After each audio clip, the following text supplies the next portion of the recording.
Terça-feira, 30 de julho. Tema: na montanha russa com Jesus. Eu não sei quantos vocês conhecem, né? Uma montanha russa. É um brinquedo.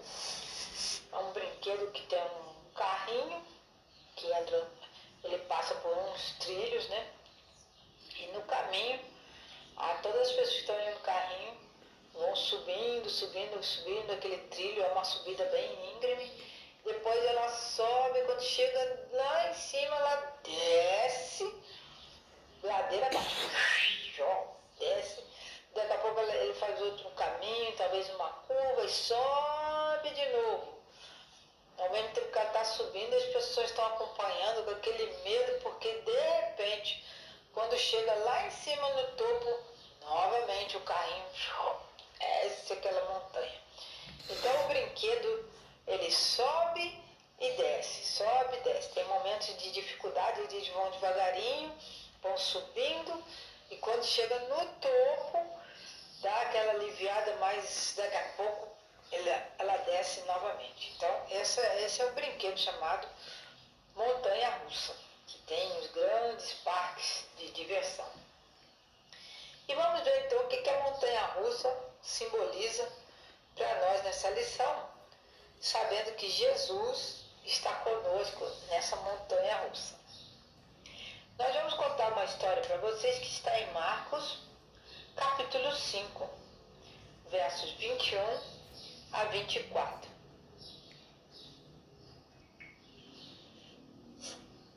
O tema desse trecho que nós vamos ler é o poder de Jesus sobre a doença e a morte.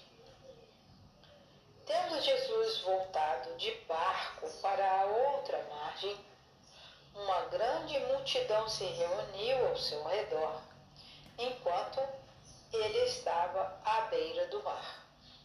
Então, chegou ali um dos dirigentes da sinagoga chamado Jairo.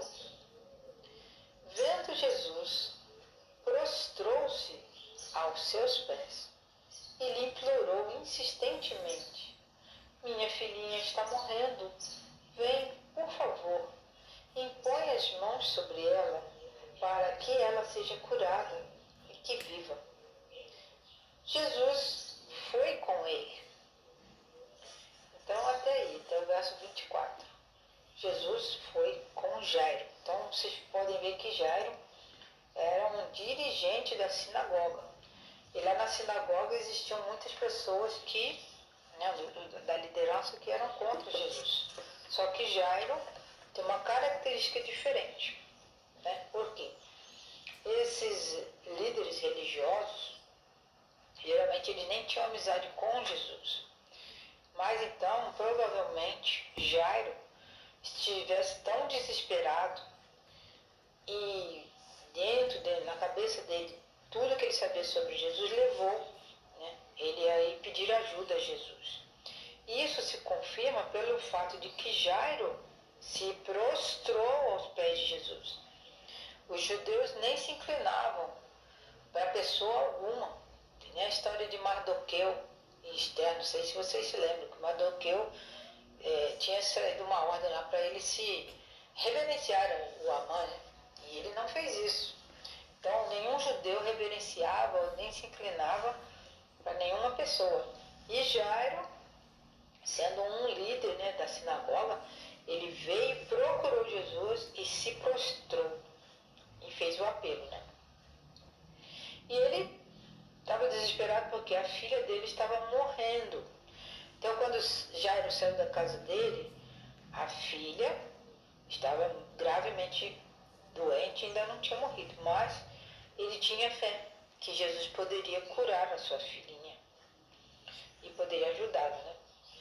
Então, Jesus não disse nada, ele simplesmente acompanhou o Jairo até a casa dele. Jesus sabia que ele fazia parte da sinagoga, dos líderes judeus, sabia.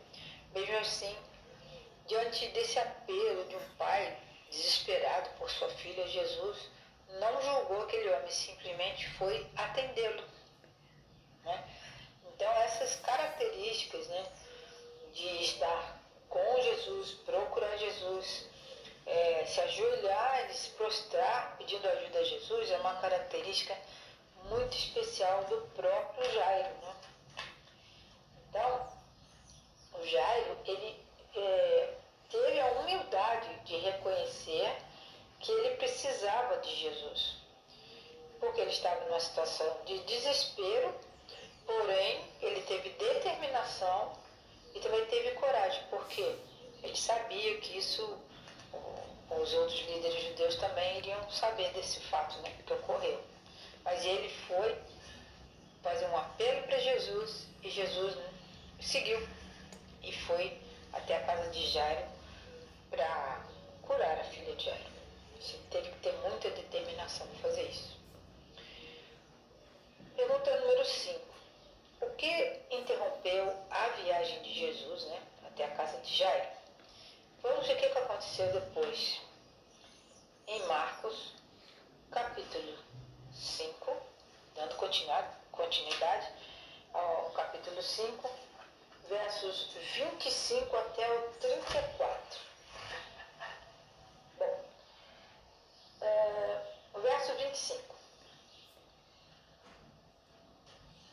Aqui, no fim do verso 24 de Marcos, capítulo 5, nós vimos que Jesus foi com Jairo, né? E uma grande multidão o seguia e o comprimia. Então tinha muita gente ao redor de Jesus, pelo caminho, né? Jesus atraía muita gente, porque tinha muita gente que queria conhecê-lo melhor, queria buscar suas bênçãos, cura. Então essas pessoas estavam deixando Jesus até meio com dificuldade de andar. E ali estava uma certa mulher que havia 12 anos que ela vinha sofrendo de uma hemorragia. E ela padecera muito sob os cuidados de vários médicos e gastara tudo que tinha. Mas, ao invés de melhorar, cada vez mais ela piorava. Então era uma mulher que tinha um fluxo de sangue e ela estava com um problema sério porque ninguém conseguia curá-la. Verso 27. Quando essa mulher ouviu falar sobre Jesus, chegou por trás dele naquela grande multidão e no meio dessa gente toda, ela conseguiu tocar o manto de Jesus, a roupa de Jesus. Por quê?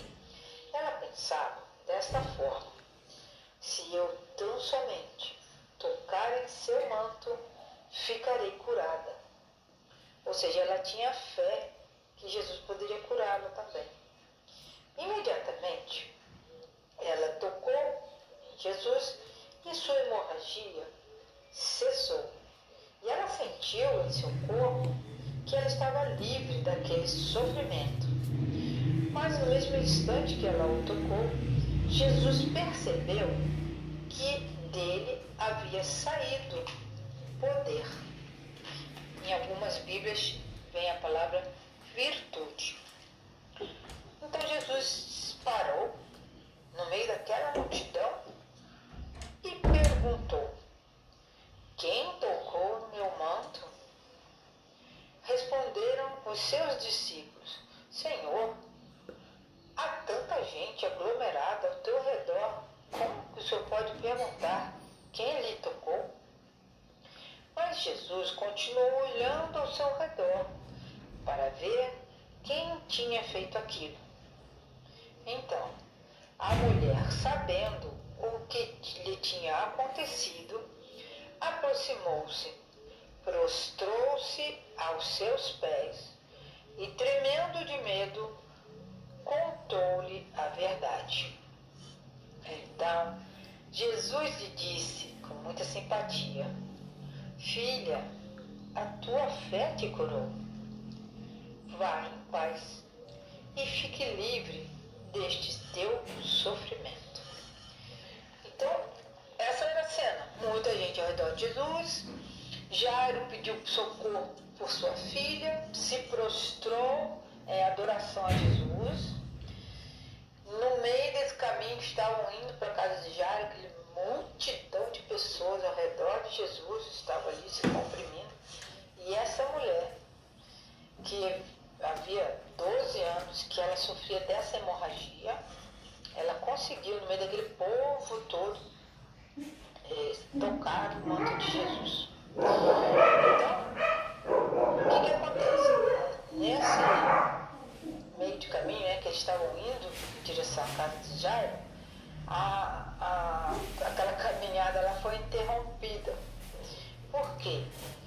Deus teve tanta compaixão daquela mulher, em saber que ela estava há 12 anos enfrentando aquela doença, que Jesus parou. Né? Talvez Jairo ficasse assim: Antônio, tu não é minha filha lá e aqui essa mulher. Então, essa história de Jairo e da mulher é a segunda história em formato de sanduíche. Lembra da lição passada?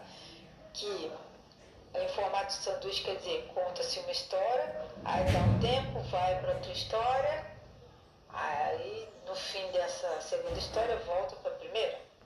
É isso aí. Nós já estudamos isso na outra lição. Então, nessa história do Jairo, esses personagens são colocados em contraste. Por quê? Jairo, um líder, né, da igreja lá, da sinagoga dos judeus, e essa mulher, que no tempo de Jesus as mulheres eram muito discriminadas e, enfim, com doença ainda, né, de sangue, era muito preconceito contra ela. E Jesus, então, para essa história, para esse cortejo, toda essa gente indo para a casa do Jairo, e atende a mulher. Isso é muito bonito. Então, para a pergunta número 5, o que interrompeu a viagem em direção da casa de Jairo foi que Jesus foi tocado por essa mulher que estava em busca de cura para a sua doença. Ela estava desse jeito, doente há 12 anos. E Jesus realmente parou para falar com ela. E falou, e a mulher foi embora em paz. Essa mulher, ela teve muita coragem, porque ela chegou no meio daquela multidão toda. Se alguém desconfiasse que ela, doente daquele jeito, estava ali, elas teriam até, talvez, escorraçado a mulher dali, né? Expulsado. Mas ela conseguiu, finalmente, tocar nas vestes de Jesus. Só que no meio daquela multidão, gente querendo tocar em Jesus, acho que muita gente tocou em Jesus, né? Mas essa mulher teve um toque diferente. Tanto é que Jesus parou para perguntar: quem tocou em minha roupa? Não é? Essa mulher que estava doente há 12 anos, de repente foi curada. Ela estava um pouco temerosa, né? Tinha medo que Jesus ficasse bravo com ela.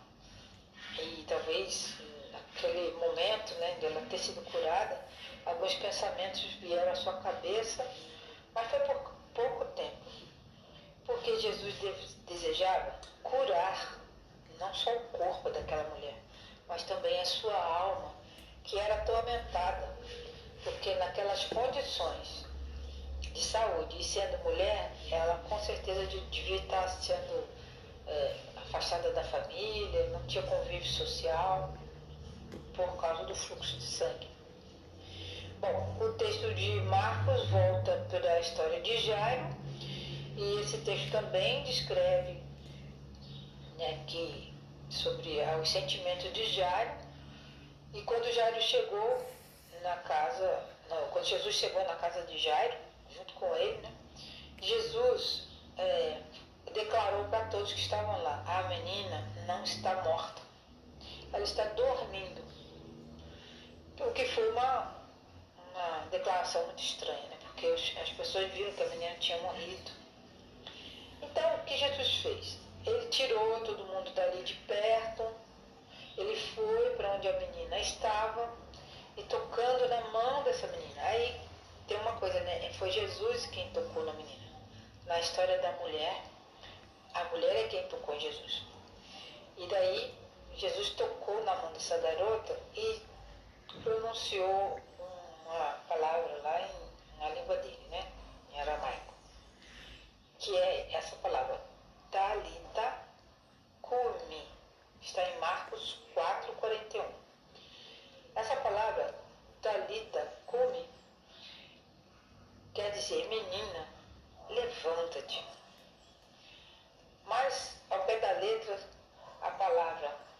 Talita, ou Talitá, significa cordeiro. Vocês sabiam disso? Talita, Talitá, significa cordeiro. É um jeito carinhoso de se referir a uma criança, uma cordeirinha, uma ovelhinha de Deus. A ordem de manter o evento em segredo faz parte do tema do segredo e da revelação que percorre todo o livro de Marcos. Ou seja, Jesus pediu que não contassem a ninguém o que tinha acontecido ali com a menina. E essa história mostra também quem é Jesus e mostra o fato de que ele não pode permanecer em oculto. Então, por mais que Jesus sempre pedia para as pessoas não contarem o que tinha acontecido, para não atrapalhar o serviço dele, acontecia sempre que alguém falava. Falava, revelava, anunciava. Então, nesse livro de Marcos, sempre a gente vê que Jesus pede que as pessoas não falem sobre o evento que ocorreu, mas sempre tem alguém que vai falar sobre Jesus, né? E então Jesus nunca pode permanecer oculto. Que Deus abençoe você, que Jesus se manifeste na minha e na sua vida. Amém.